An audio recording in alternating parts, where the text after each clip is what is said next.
to day 6 of breakfast. I made a huge mistake last night. So I have these ramen packets that I like to suck on. So these, I just eat it straight from the bag, and I almost ate the entire bag. So now my belly is producing a lot more liquidity than I would like to.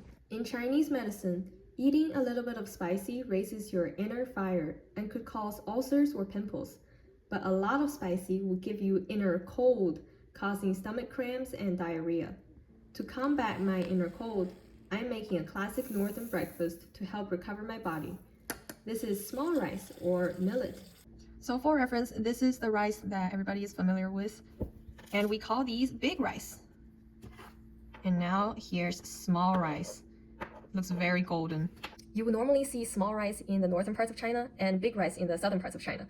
This is because that growing big rice requires a lot of water, and the northern people are raised by the Yellow River, which doesn't have nearly as enough water as the Yangtze River in the south. So the southern people would grow big rice, and the northern people would grow small rice, which doesn't require as much water. I'm making a gentle and warm soup with red potatoes for additional fiber.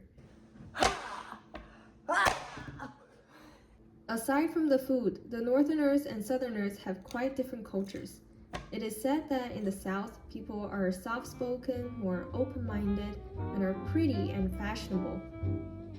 哎，这样的阴雨天，你也出来散散心呀。 And in the north, people are tall and strong, down to earth, more traditional, and will fight for their friends. 哎，瞅啥瞅？是我朋友，你他妈是不是欠揍？ And perhaps one of the biggest stereotypes is that the North has a much higher alcohol tolerance than the South. If a Northern girl asks to drink with you, you should be afraid. Pop quiz! Can you guess which one I am? The Northerner or the Southerner? Leave your guesses in the comments. I think it's interesting how the American South has so many cultural similarities with the Chinese North. It could be the lack of resources compared to their counterparts in economics, seaports, or industries, etc. So people grew closer, forming communities. Both have lots of common folks trying to live simpler lives with their families.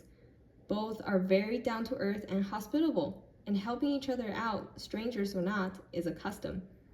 While the American South is quite traditional with Christianity, the Chinese North strictly upholds the teachings of Confucius.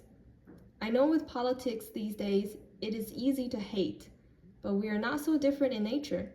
Most of us common folks are just trying to make a living for ourselves and our loved ones.